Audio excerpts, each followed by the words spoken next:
आगे हम लोग बात करने वाले हैं, अब जो टॉपिक हमारा थ्योरी में शुरू हुआ है उसे हम कहते हैं थर्मोडायनेमिक्स। थर्मोडायनेमिक्स हमारे पास फिजिक्स की कौन सी ब्रांच है, मैं इसकी डेफिनेशन बता देता हूं। थर्मोडायनेमिक्स फिजिक्स की एक ब्रांच है जिस ब्रांच में हम उन लॉस को, उन मेथड्स को स्टडी करते हैं जिसके जरिए हम हीट एनर्जी को मैकेनिकल एनर्जी में या मैकेनिकल को हीट में क्या करते हैं, कन्वर्ट करते हैं।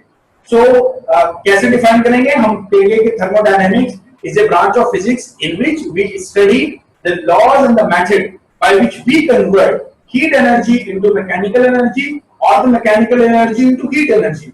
तो heat energy into mechanical energy and vice versa जो हम कहते हैं। So अब हम उन laws और method को study करने जा रहे हैं जिन laws और method के जरिए we will be able to convert heat energy into mechanical energy, right? तो सबसे पहले किसी भी ब्रांच ऑफ फिजिक्स में हम डील करते हैं कि एनर्जी क्या है। आपको पता है एनर्जी हमारे पास जो है वो कोर कॉन्सेप्ट नहीं है, कोर कॉन्सेप्ट है वर्क। ये मैं आपको फर्स्ट टाइम बता चुका हूं कि जिस तरीके से ऑक्सीजन एंड लाइफ है, तो अगर ऑक्सीजन होगी तो लाइफ होगी, या हमें ये कहना चाहिए कि लाइफ होगी तो ऑक्सीजन होगी, ठीक है ना। तो हम कहते हैं कि ऑक्सीजन होगी तो लाइफ होगी। इसी तरीके से मैं बच्चों से पूछता हूं वर्क होगा तो एनर्जी होगा या एनर्जी होगा तो वर्क होगा, तो इसका जो ट्रू आंसर है, जो सही आंसर है वो है वर्क। तो वर्क होगा तो एनर्जी होगा। एनर्जी की डेफिनेशन हमने कैसे की थी, एबिलिटी टू डू वर्क। क्या कोई चीज वर्क कर सकती है? If the answer is yes, it has energy. अगर वो वर्क नहीं कर सकती, it has no energy, right. So हम सबसे पहले थर्मोडायनेमिक्स में वर्क को डिफाइन करने जा रहे हैं। वर्क डन इन थर्मोडायनेमिक्स, देखिए हम एक सिस्टम ले रहे हैं, ये मेरे पास एक सिलेंडर है, राइट, और इस सिलेंडर का इस वक्त एक वॉल्यूम है मेरे पास। ये इस वॉल्यूम को मैं कह देता हूं V1 है, और इसके ऊपर एक कांस्टेंट प्रेशर अप्लाई हो रहा है जो कि है P। मैंने क्या किया, इस सेम सिलेंडर को मैंने हीट दी। जब मैंने इसको हीट प्रोवाइड की डेल्टा Q, तो ये पिस्टन को, चूंकि कांस्टेंट प्रेशर है, इसका मतलब है कि पिस्टन मूव कर सकता है। याद हो गई बात बताई थी, पिस्टन मूव करके यहां चला गया, मेरे पास इस जगह पर चला गया। तो ये मेरे पास हो गया सेकंड वॉल्यूम V2। अब मैं आपसे कहूं कि पिस्टन ने कितना मूव किया, तो ऑलरेडी पिस्टन किसी हाइट पर मौजूद है और वही हाइट चेंज हुई है, तो यहां से यहां तक की हाइट को हम रिप्रेजेंट करते हैं डेल्टा वाई से। तो डेल्टा वाई क्या है, पिस्टन ने जो हाइट कवर की है, तो डेल्टा का मतलब चेंज, वाई का मतलब वर्टिकल पोजीशन। तो vertical position of the piston change by delta Y. मेरी बात समझ में आ रही है आपको? अच्छा, हम ये जानते हैं कि according to the definition of the work, according to definition of work, हम जानते हैं वर्क की डेफिनेशन। वर्क का जो फॉर्मूला है वो हमारे पास क्या होता है, फोर्स टाइम्स डिस्प्लेसमेंट। ओके, हमने लिखा वर्क इज इक्वल टू, अब फोर्स हमारे पास कितनी है, हम ये बात जानते हैं कि जो प्रेशर का फॉर्मूला है वो हमारे पास क्या है, फोर्स पर यूनिट एरिया। तो यहां से P और A को अगर हम मल्टीप्लाई कर दें तो F किसके बराबर है, PA के, राइट। तो इस फोर्स की जगह पर मैं लिख रहा हूं PA। और डिस्प्लेसमेंट कितना कवर हुआ है, तो आप देख सकते हैं डिस्प्लेसमेंट कवर हुआ है डेल्टा Y के बराबर। तो it is delta Y। In the next step मैं इसको लिख रहा हूं P और A, क्योंकि सब मल्टीप्लाई की फॉर्म में है, तो A और डेल्टा Y को मैंने एक साथ लिख दिया। नाउ यहां पर ये P क्या है, this is the constant pressure applied on the piston. The A is the area of the piston, piston का एरिया। आप तो साइड से देख रहे हैं ना, देखिए एक चीज को साइड से देख रहे हैं तो आपको ये लाइन नजर आ रही है, लेकिन अगर आप ऊपर से आगे देखेंगे तो ये पूरा एरिया जो आपको नजर आना चाहिए। तो अगर आप पिस्टन के ऊपर से देखेंगे तो पूरे पिस्टन का जो एरिया है वो A है, और डेल्टा वाई क्या है, जो हाइट कवर की है। तो area multiply by height volume कहलाता है। Area multiply by height, delta Y क्या हाइट, तो area multiply by height is the volume. So in the next step मैं इसको लिखूंगा P और डेल्टा V। अब मैंने डेल्टा V क्यों लिखा है, क्योंकि जो हाइट है वो ऑलरेडी थी, वो चेंज हुई है। तो वॉल्यूम ऑलरेडी था, वही वॉल्यूम चेंज हुआ है। सो this is the formula for the work done in thermodynamics. इसको हम कहते हैं डेल्टा डब्ल्यू भी करके लिख देते हैं कि ऑलरेडी वर्क करके ही ये पिस्टन यहां पर पहुंचा होता है ना, तो वो जो वर्क होता है वो वर्क अब यहां से यहां गया तो वर्क क्या हुआ, चेंज हुआ, राइट। सो डेल्टा डब्ल्यू यानी थर्मोडायनेमिक्स में जो वर्क है, अब वो क्या है जरा गौर से देख लो। पी और डेल्टा भी दोनों मल्टीप्लाई हैं, तो लफ्ज इस्तेमाल करोगे product, product of pressure and change in volume, product of pressure and change in volume is called work done in thermodynamics. Pressure constant है, यस, वॉल्यूम कांस्टेंट नहीं है, वॉल्यूम चेंज होगा। अगर मैं इसको यहां पर नट लगा के टाइट कर देता हूं तो मैं जितनी हीट दूं पिछला जगह से मूव नहीं करेगा। तो वॉल्यूम में वॉल्यूम तो था, लेकिन वॉल्यूम में चेंज कितना आया? Zero. Got my point? System का वॉल्यूम है, please be careful, don't say कि product of pressure and volume, volume नहीं बोलना, चेंज इन वॉल्यूम बोलना है। Why the change in volume? Because की सिस्टम हैज अ वॉल्यूम, उस वॉल्यूम में चेंज आता है ना। तो चेंज इन वॉल्यूम, अगर वॉल्यूम चेंज ना हुआ तो जीरो, तो मल्टीप्लाई बाय प्रेशर तो वर्क जीरो हो जाएगा। तो याद रखिएगा, जब भी पिस्टन मूव करेगा, जब भी पिस्टन मूव करेगा वर्क होगा, बस दैट्स इट। ये अच्छी तरीके से याद रखना है, ओके। अच्छा, अब वर्क हम जानते हैं दो टाइप के होते हैं, पॉजिटिव वर्क होता है, नेगेटिव वर्क होता है। इसके बारे में बात कर लेते हैं। मिसाल के तौर पे यहां पर आपको क्या नजर आ रहा है कि पिस्टन मूव करके ऊपर गया तो वॉल्यूम इंक्रीज हुआ है, यानी मुझे ये कहना चाहिए कि जो डेल्टा वी जो है इज वो क्या है? पॉजिटिव।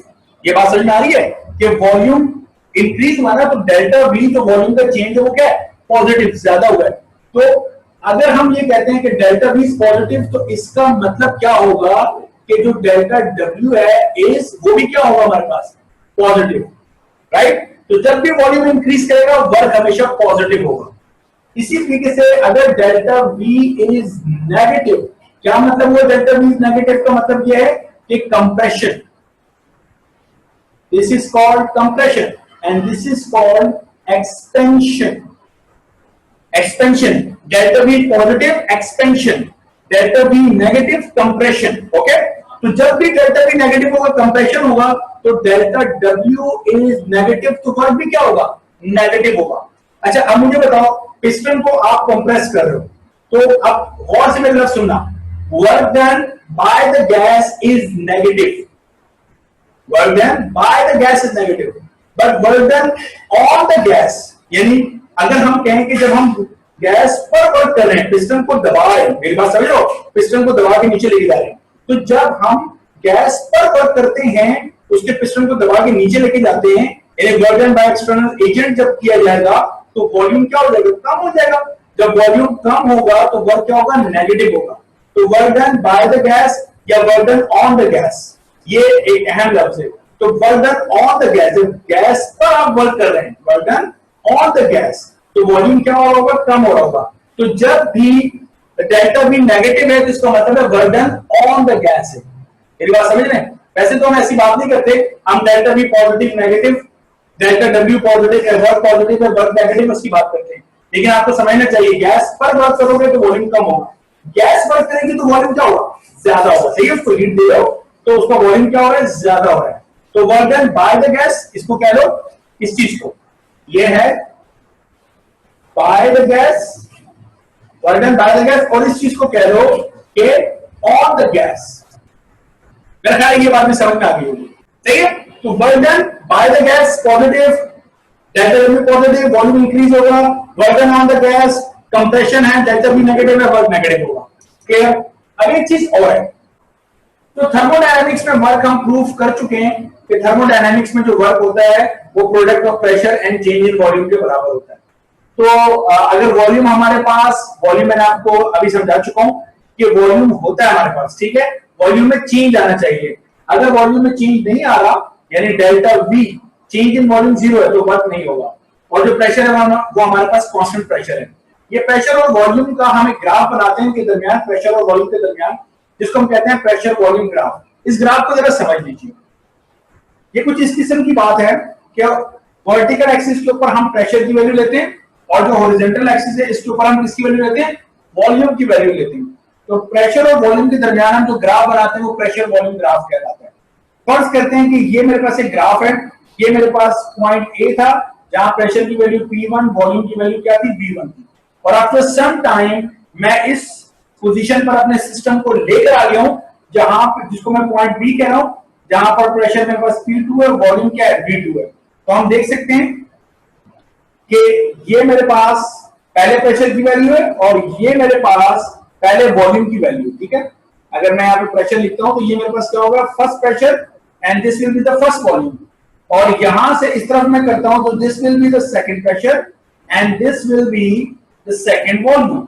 ये वॉल्यूम का एक्सिस है, राइट। तो ये सारी जगह, ये जिसको मैं अब क्या कर रहा हूं, शेडेड कर रहा हूं, ये तमाम जगह हमारे पास कहलाती है कि this is the area under.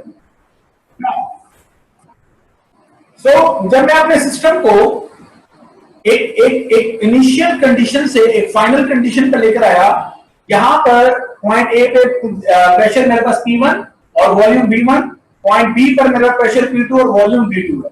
तो ये सारी जगह जिसको मैंने शेडेड किया है, ये अच्छे तरीके से याद रखिएगा, ये सारी शेडेड जगह हमारे पास एरिया अंडर द ग्राफ, ये ग्राफ के नीचे का एरिया है, और ये किसके बराबर होता है, this is equals to the work done इन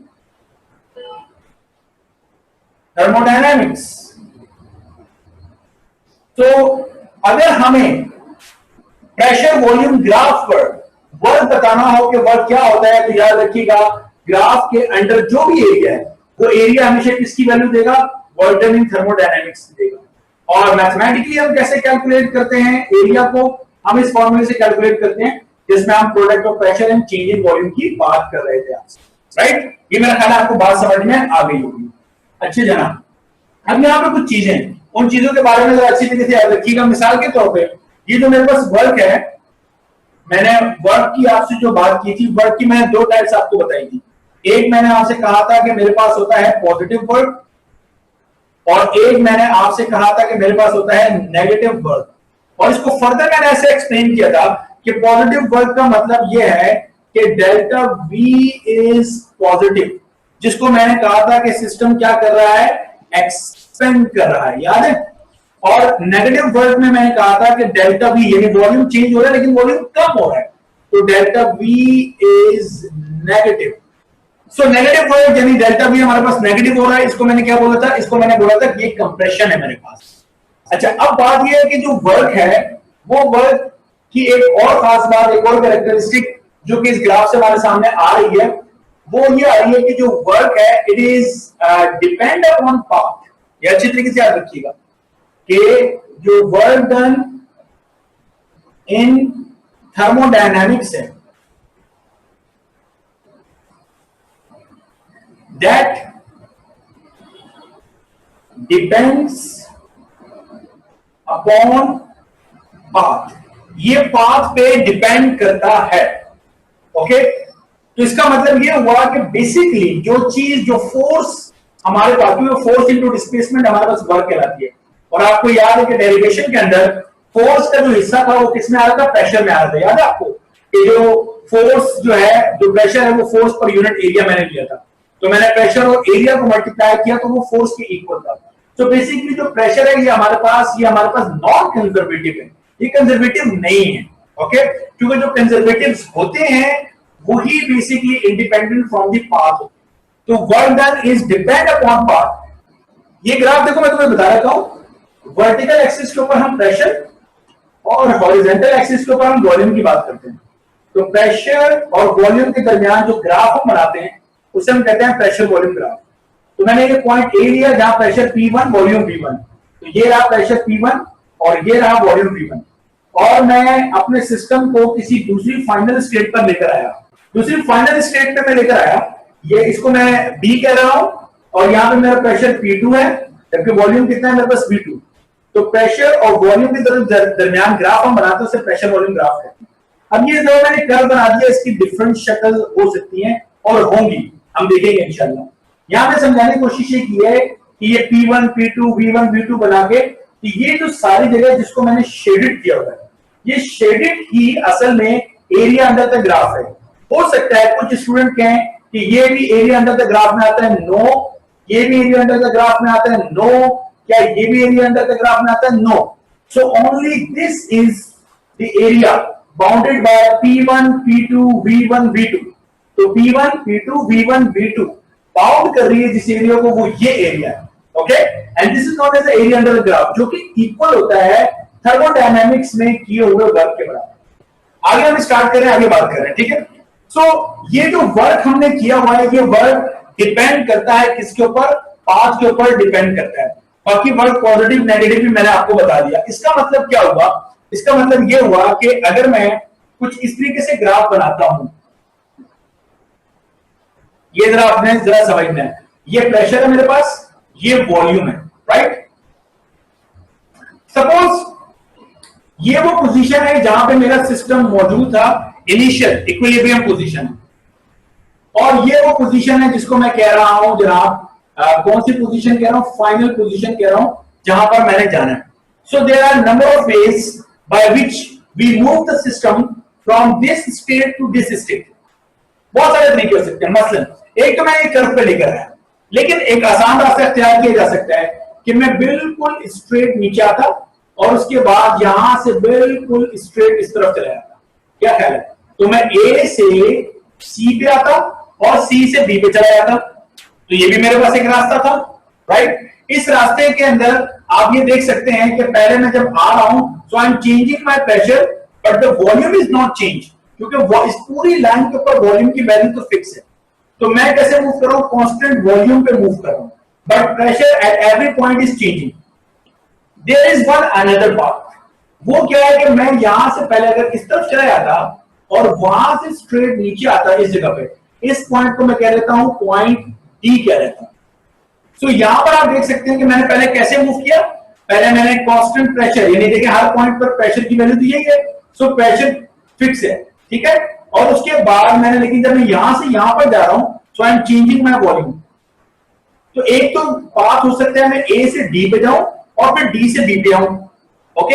एक रास्ता हो सकता है मैं ए से सी पे आऊं और सी से बी पे आऊं। अब मैं जरा वर्क की बात करना चाहता हूं, आप जरा गौर से देखिएगा। अगर मैं कहता हूं कि मैं मूव कर रहा हूं पाथ ए सी बी, ये मेरा पाथ है A C B, so what will be the area under the graph. अगर मैं इनको मिटा देता हूं इन पॉइंट्स को, ठीक है, और ए से सी पे आया, सी से बी पे आया, तो आप देख सकते हैं कि ये सारी जगह मेरे पास क्या होगा, this will be the area under the graph. ये मेरी बात समझ आ रही है?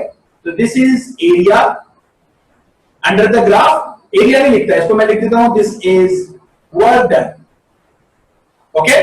Now this work done is basically जब हम ए से सी और सी से बी पे आए, क्लियर। इसको जरा देख लीजिए ये एरिया कितना बनता है, मतलब जरा विजुअल इफेक्ट में देख लीजिए। अब देखिए, अब अगर मैं इस पाथ को छोड़ देता हूं और मैं मूव कराता हूं अपने सिस्टम को ए से डी पे और डी से बी पे आता हूं, तो मैं अगर पाथ लेता हूं ए डी और बी, सही है, मेरी बात समझ आ रही है?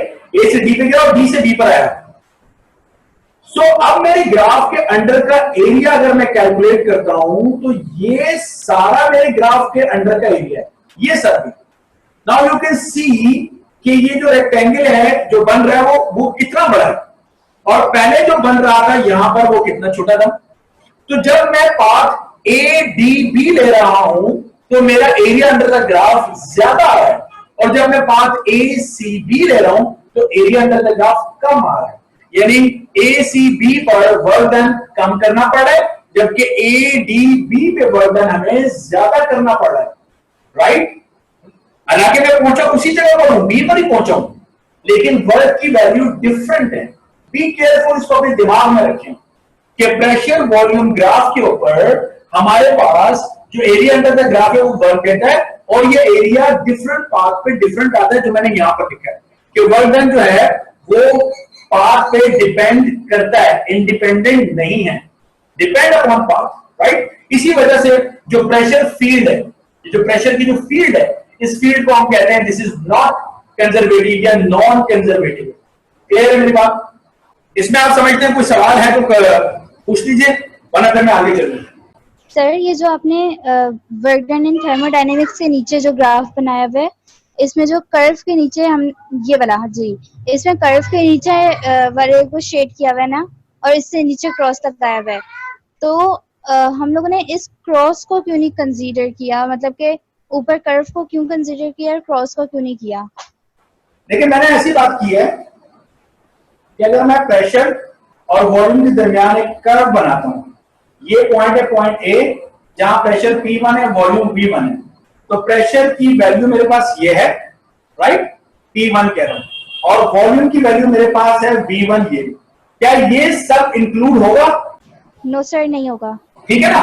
तो इसका मतलब मुझे इस लाइन से इधर जाना है। क्लियर हो गया?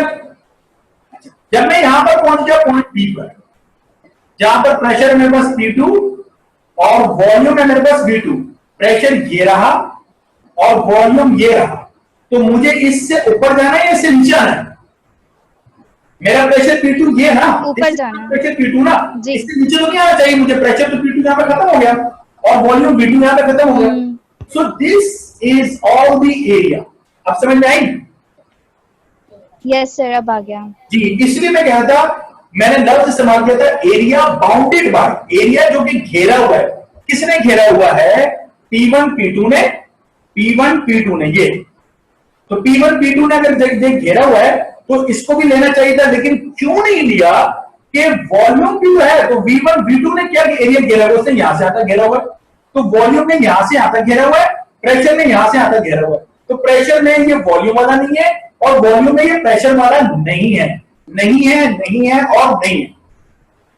सो दैट इज व्हाई मैंने इस्तेमाल किया था area bounded by P1 P2 V1 V2। Okay, so this is known as the area under the graph. अच्छा जी, अब हम जिस जगह पे पहुंच गए हैं, एक कमेंट में और भी करना चाहता हूं कि जब हम वर्क कर रहे हैं तो हम हीट भी दे रहे हैं सिस्टम को। यानी अगर हम इस तरीके से बात करें कि ये मेरे पास एक सिस्टम है, एक सिलेंडर है जिसके ऊपर मैंने पिस्टन को फिट किया हुआ है, राइट, और मैं यहां से इसको हीट प्रोवाइड कर रहा हूं जो कि है डेल्टा क्यू, जिसके नतीजे में जो वर्क डन कर रहा है वो डेल्टा डब्ल्यू है मेरे पास। तो मैं डेल्टा क्यू और डेल्टा डब्ल्यू के ऊपर कमेंट करना चाहता हूं। डेल्टा डब्ल्यू पे मेरे कमेंट्स हो चुके हैं। मैंने आपको बता दिया कि डेल्टा डब्ल्यू जो है वो डिपेंड करता है पाथ पे, राइट। इसी तरह मैं आप कमेंट करना चाह रहा हूं डेल्टा क्यू पे। याद रखिएगा कि जो डेल्टा क्यू है it is also depends upon path, ये भी पाथ पे डिपेंड करता है। अच्छा, पाथ पे डिपेंड करने का मतलब क्या है? पाथ पे डिपेंड करने का मतलब यह है कि जब हम प्रेशर वॉल्यूम ग्राफ बनाते हैं तो प्रेशर वॉल्यूम ग्राफ के जरिए हम ये कैलकुलेट करने के काबिल हो जाते हैं कि हम सिस्टम जो हमारा वर्क कर रहा है वो वर्क के नतीजे में बेसिकली कितनी हीट है जो कि वर्क में कन्वर्ट हुई है, तो हम डेल्टा क्यू को एवेल्युएट कर सकते हैं, कैलकुलेट कर सकते हैं। तो चूंकि हम delta W depend upon delta Q हम कैलकुलेट करने की बात कर रहे हैं, तो याद रखिएगा डेल्टा क्यू भी हमारा डिपेंड करता है पाथ पे। तो ये भी पाथ पे डिपेंड करता है, ये भी पाथ पे डिपेंड करता है। इसी वजह से हम कहते हैं कि delta W and delta Q R not state function, ये दोनों स्टेट फंक्शन नहीं है। अब स्टेट फंक्शन क्या होता है? स्टेट फंक्शन का मतलब यह है कि जो सिर्फ इस पर डिपेंड करता है कि स्टेट क्या थी और स्टेट क्या हो गई। मतलब थोड़ी देर पहले जो मैंने ग्राफ बनाया था उसमें ये थी स्टेट ए, ये रही स्टेट बी। तो स्टेट ए क्या थी और स्टेट बी क्या हो गई, सिर्फ इस पर डिपेंड करे उसे हम कहते हैं स्टेट फंक्शन, जबकि ये दोनों स्टेट फंक्शन नहीं है। क्यों? क्योंकि अगर मैं इस तरीके यहां से घूम के इधर जा रहा हूं तो मेरी वैल्यूज कुछ और है, मेरा वर्क कुछ और है, और अगर मैं यहां से यहां पर जा रहा हूं तो मेरा जो वर्क डन है वो कुछ और है। इसका मतलब है कि जो स्टेट है उस पर डिपेंड करता है, यानी ये स्टेट फंक्शन नहीं है। समझ आ रही मेरी बात की? कौन सी स्टेट उस पर डिपेंड कर रहा है, तो मैं इनको स्टेट फंक्शन नहीं कहूंगा कि ये इनिशियल स्टेट और फाइनल स्टेट पे डिपेंड नहीं करते, बल्कि ये इंटरमीडिएट पाथ पे डिपेंड करते हैं। ए बी पे नहीं, बल्कि ए से बी पर गए कैसे, ए से बी पर गए कैसे, ए से बी पर किस तरह तुमने मूव किया। समझ में आई मेरी बात? Is it clear? Not state function समझ में आ गया कि तुम बोलोगे कि फाइनल स्टेट क्या थी, बस सिर्फ इन दो पे डिपेंड कर रहा है। No, it depend upon intermediate path, कि कौन से रास्ते से गए हो उस पर डिपेंड करता है। तो ये स्टेट फंक्शन नहीं है।